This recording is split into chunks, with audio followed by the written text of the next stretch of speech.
Hello, welcome to Sali kitchen. ഇന്ന് instant ആയിട്ട് ചെയ്യാൻ പറ്റുന്ന ഒരു ജിലേബിയുടെ റെസിപ്പിയാണ് കാണിക്കുന്നത്. ഈ ജിലേബി ബാക്കി വന്ന ചോറ് വെച്ചിട്ടാണ് ഉണ്ടാക്കിയെടുക്കുന്നത്. നല്ല സിമ്പിളായിട്ട് ഉണ്ടാക്കിയെടുക്കുകയും ചെയ്യാം, പിന്നെ പെർഫെക്റ്റ് ആയിട്ട് തന്നെ കിട്ടുകയും ചെയ്യും. അപ്പോൾ അത് ഞാൻ ഗ്യാരണ്ടി ആയിരുന്നു. അപ്പോൾ വീഡിയോയിലേക്ക് പോകുന്നതിന് മുന്നേ ആരെങ്കിലും ആദ്യമായിട്ട് ഈ ചാനൽ കാണുന്നുണ്ടെങ്കിൽ, കണ്ടിട്ട് ഇതുവരെ സബ്സ്ക്രൈബ് ചെയ്തിട്ടില്ല എന്നുണ്ടെങ്കിൽ ഈ റെഡ് ബട്ടൺ പ്രസ് ചെയ്തിട്ട് ഇപ്പോൾ തന്നെ സബ്സ്ക്രൈബ് ചെയ്യാം. സബ്സ്ക്രൈബ് ചെയ്തതിന് ശേഷം ഇതുപോലെ ഒരു ബെല്ലൈക്കൺ ഇപ്പുറം തെളിഞ്ഞു വരും. അപ്പോൾ അതൊന്ന് ക്ലിക്ക് ചെയ്തിട്ട് അതിൽ ഓൾ എന്നുള്ള ഓപ്ഷൻ സെലക്ട് ചെയ്യുക. അങ്ങനെയാകുമ്പോൾ എല്ലാ വീഡിയോസിൻ്റെയും നോട്ടിഫിക്കേഷൻ നിങ്ങൾക്ക് കിട്ടും. പിന്നെ ഈ ഒരു വീഡിയോ ഇഷ്ടപ്പെടുകയാണെങ്കിൽ ലൈക്ക് ചെയ്യാൻ മറക്കല്ലേ. അപ്പോൾ ഈ ഒരു ജിലേബി ഉണ്ടാക്കിയെടുക്കാൻ വേണ്ടിയിട്ട് നമുക്ക് വേണ്ടത് 2 ബ്രെഡാണ്. ഞാൻ വൈറ്റ് ബ്രെഡാണ് എടുത്തിട്ടുള്ളത്. ഇതിൻ്റെ അരിഭാഗം കളയേണ്ട ആവശ്യമൊന്നുമില്ല. നമുക്കിത് മിക്സിയുടെ ജാറിലിട്ടിട്ടൊന്ന് പൊടിച്ചെടുക്കാം. അപ്പം നന്നായിട്ടൊന്ന് പൊടിച്ചെടുക്കണം. ഞാൻ 2 ബാച്ചാക്കിയിട്ടാണ് പൊടിച്ചെടുക്കുന്നത്. 2 ബ്രെഡും ഞാൻ ഇതുപോലെ പൊടിച്ചെടുത്തിട്ടുണ്ട്. ഇനിയിപ്പോൾ നമുക്ക് ചോറൊന്ന് അരച്ചെടുക്കാം. അപ്പോൾ നിങ്ങൾ യൂസ് ചെയ്യുന്ന ഏത് ചോറ് വേണമെങ്കിലും നിങ്ങൾക്ക് എടുക്കാം. ഞാനിപ്പോൾ മട്ട അരിയുടെ ചോറാണ് എടുത്തിട്ടുള്ളത്. അപ്പോൾ 1 കപ്പ് വേവിച്ച ചോറാണ് എടുത്തിട്ടുള്ളത്. ഈ ഒരു റൈസാണ് ഞാൻ എടുത്തിട്ടുള്ളത്. ഏത് ചോറ് വേണമെങ്കിലും എടുക്കാം. അപ്പോൾ 1 കപ്പ് ഞാനിപ്പോൾ ഈ ഒരു മിക്സിയുടെ ജാറിലേക്ക് ചേർത്തിട്ടുണ്ട്. ഇനിയിപ്പോൾ ജിലേബിക്ക് ഒരു കളറൊക്കെ കിട്ടാൻ വേണ്ടിയിട്ട് ഒരു 2-3 ഡ്രോപ്പ് യെല്ലോ കളറാണ് ചേർക്കുന്നത്. പിന്നെ കളറൊന്നും ചേർത്തിട്ടില്ലെങ്കിൽ ഒരു വൃത്തിയുള്ള കളർ എന്തായാലും ഉണ്ടാവില്ല, ഒരുമാതിരി കളറായിരിക്കും ജിലേബിക്ക്. അപ്പോൾ താല്പര്യം ഉണ്ടെങ്കിൽ കളർ ചേർക്കാം. കളർ ചേർത്താൽ പിന്നെ ജിലേബി കാണാൻ നല്ല ലുക്ക് ഉണ്ടാവും. അപ്പോൾ ഞാൻ കളർ ചേർത്തിട്ടുണ്ട്. പിന്നെ ഇതിലേക്ക് ഞാൻ ഒരു 2 ഏലക്കയാണ് ചേർത്ത് കൊടുക്കുന്നത്. 1 നുള്ളു ഉപ്പും കൂടി ചേർക്കുന്നുണ്ട്. പിന്നെ കുറച്ച് വെള്ളം ചേർക്കണം. 1 ടേബിൾ സ്പൂണോളം വെള്ളം ചേർത്താൽ മതി. എന്നിട്ട് നല്ല പേസ്റ്റ് പോലെ അരച്ചെടുക്കണം. അപ്പോൾ വെള്ളം ചേർക്കുമ്പോൾ ശ്രദ്ധിക്കുക, അധികം വെള്ളം ചേർക്കരുത്. അധികം വെള്ളം ചേർത്താൽ പിന്നെ വലിയ കുഴപ്പമൊന്നുമില്ല, നമ്മൾ അതിനനുസരിച്ചിട്ട് അരിപ്പൊടി ചേർത്ത് കൊടുക്കേണ്ടി വരും. അപ്പോൾ ജിലേബി നമ്മൾ ഉദ്ദേശിക്കുന്നതിനേക്കാളും ക്രിസ്പിനെസ് ആയിപ്പോവും.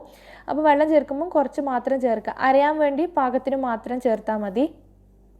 അപ്പോൾ ഇതുപോലെ നല്ല പേസ്റ്റ് പോലെ നമ്മുടെ ചോറ് അരച്ചെടുത്തിട്ടുണ്ട്. അത് നമ്മൾ നേരത്തെ എടുത്ത് വെച്ച ആ ബ്രെഡിൻ്റെ കൂട്ടിലേക്ക് തന്നെ ചേർത്ത് കൊടുക്കാം. ഇനി നമുക്കിതെല്ലാം കൂടിയിട്ടൊന്ന് കുഴച്ചെടുക്കുകയാണ് വേണ്ടത്. അപ്പോൾ ആദ്യം ഒന്ന് നന്നായിട്ട് ഇത് 2 കൂടി മിക്സ് ചെയ്തതിന് ശേഷം അരിപ്പൊടി ചേർത്ത് കൊടുക്കാം. ഞാൻ പറഞ്ഞില്ലേ, വെള്ളം കൂടിപ്പോയിനെങ്കിൽ നിങ്ങൾക്ക് അരിപ്പൊടീൻ്റെ അളവും കൂടും.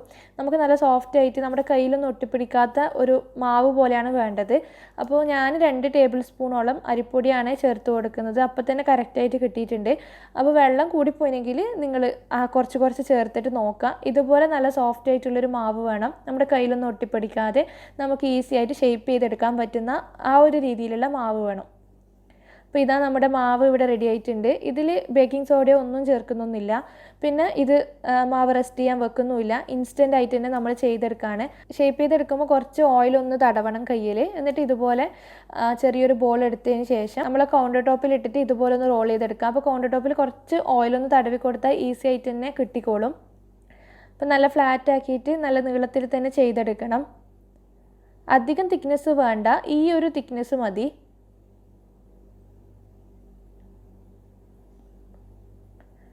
അപ്പോൾ ഈ ഒരു വലിപ്പത്തിലാണ് ഞാൻ ചെയ്തെടുത്തിട്ടുള്ളത്. ഇനി നമുക്കിതൊന്ന് ജിലേബിയുടെ ഷേപ്പിൽ ഇതുപോലെ ചുറ്റിച്ചെടുക്കാം. അപ്പോൾ ചുറ്റിച്ചെടുത്തതിന് ശേഷം ലാസ്റ്റുള്ള ആ ഭാഗം നന്നായിട്ടൊന്ന് ഒട്ടിച്ച് വെക്കണം. അല്ലെങ്കിൽ നമ്മൾ ഫ്രൈ ചെയ്യുന്ന സമയത്ത് അത് വിട്ടുപോയിട്ട് പിന്നെ ഷേപ്പ് കൊളായി പോവും. അപ്പോൾ ഈ ഒരു രീതിയിൽ ഒട്ടിച്ചെടുക്കാം. പിന്നെ നിങ്ങൾക്ക് നല്ല ചുരുട്ടി എടുക്കണമെങ്കിൽ കുറച്ച് വലിപ്പത്തിലാക്കിയിട്ട് ചുരുട്ടിയെടുത്താലും മതി. ഇത് കുറച്ച് വലിപ്പമുണ്ട്. അപ്പോൾ ഇതുപോലെ തന്നെ എല്ലാം ചെയ്തെടുക്കാം. കാര്യമായിട്ടൊന്നും ശ്രദ്ധിക്കേണ്ട, ആ ലാസ്റ്റുള്ള ഭാഗം നന്നായിട്ടൊന്ന് ഒട്ടിച്ച് വെച്ചാൽ മാത്രം മതി.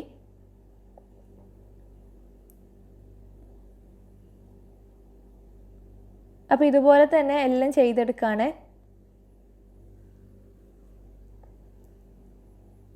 അപ്പോൾ നമ്മുടെ ജിലേബി എല്ലാം ഷേപ്പ് ചെയ്തെടുത്തിട്ടുണ്ട്.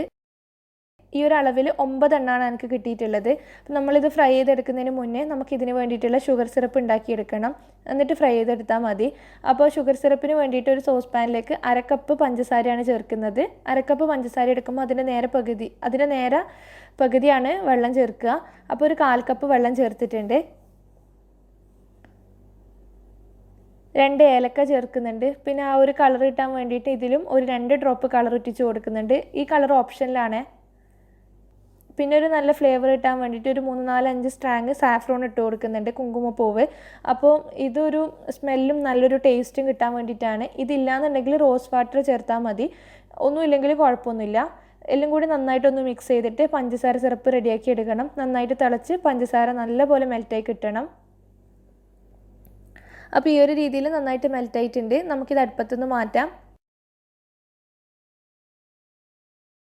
പഞ്ചസാര സിറപ്പ് ചെറിയ ചൂടുള്ള സമയത്താണ് നമ്മൾ അതിലേക്ക് ഫ്രൈ ചെയ്തിട്ട് ജിലേബി ഇട്ട് കൊടുക്കുക. അപ്പോൾ ഇപ്പം തന്നെ നമുക്ക് ഫ്രൈ ചെയ്തെടുക്കണം. ഫ്രൈ ചെയ്യാൻ വേണ്ടിയിട്ട് ഞാൻ ചൂടായ ഓയിലിലേക്ക് ഇട്ട് കൊടുക്കുകയാണ്.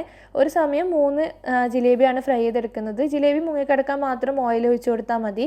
മീഡിയത്തിൽ വെച്ചിട്ട് നമ്മൾ സാധാരണ എല്ലാം ഫ്രൈ ചെയ്തെടുക്കുന്നത് പോലെ തന്നെ ഫ്രൈ ചെയ്തെടുക്കാം. ഉൾഭാഗം വേവാത്ത പ്രശ്നമൊന്നും ഉണ്ടാവില്ല. ഹൈ ഫ്ലെയിമിൽ ഇടണ്ട, അപ്പം പെട്ടെന്ന് തന്നെ കളറ് മാറിപ്പോവും. അതുകൊണ്ട് മാത്രമാണ്. അപ്പോൾ ഒന്നങ്ങ് റെഡി ആയി കഴിഞ്ഞാൽ മറിച്ചും തിരിച്ചൊക്കെ ഇട്ടിട്ട് നന്നായിട്ട് തന്നെ ഫ്രൈ ചെയ്തെടുക്കാം.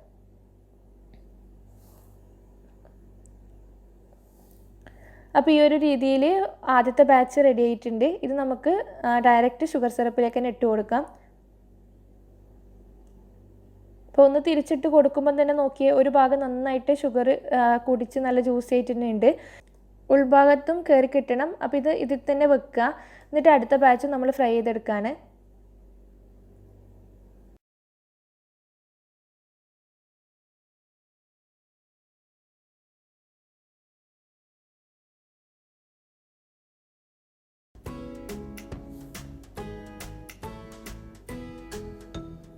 ഇപ്പോൾ അടുത്ത ബാച്ച് ഞാൻ ഫ്രൈ ചെയ്തെടുത്തിട്ടുണ്ട്. ഇപ്പോൾ നോക്കി നമ്മുടെ ആദ്യത്തെ ബാച്ച് ഫ്രൈ ചെയ്ത ജിലേബി കറക്റ്റായിട്ട് തന്നെ റെഡി ആയിട്ടുണ്ട്. ഇതിപ്പം തന്നെ ഷുഗർ സിറപ്പൊന്നും മാറ്റണമെന്നൊന്നുമില്ല. 1 മണിക്കൂർ നമ്മളിത് കറക്റ്റ് ഷുഗർ സിറപ്പിൽ ഇട്ട് വെക്കുകയാണെങ്കിൽ നമ്മൾ പുറത്തുനിന്നൊക്കെ വാങ്ങിക്കുന്ന അതേ രീതിയിലുള്ള ജിലേബി തന്നെ നമുക്ക് കിട്ടും. ഇപ്പോൾ ഞാൻ ഫോട്ടോ എടുക്കാൻ വേണ്ടി മാത്രമാണ് മാറ്റുന്നത്. എന്നിട്ട് സെക്കൻഡ് ബാച്ച് ഇതിലേക്ക് ഇട്ടിട്ടൊന്ന് ഇതാക്കി എടുത്തതിന് ശേഷമാണ് ഞാൻ ഫോട്ടോ എടുത്തിട്ടുള്ളത്. ലാസ്റ്റ് ഫുള്ളും ഇതിൽ തന്നെ വെച്ചിട്ട് 1 മണിക്കൂർ കഴിഞ്ഞ ശേഷമാണ് കഴിച്ചിട്ടുള്ളത്. അപ്പോൾ കറക്റ്റായിട്ട് തന്നെ കിട്ടിയിട്ടുണ്ട്.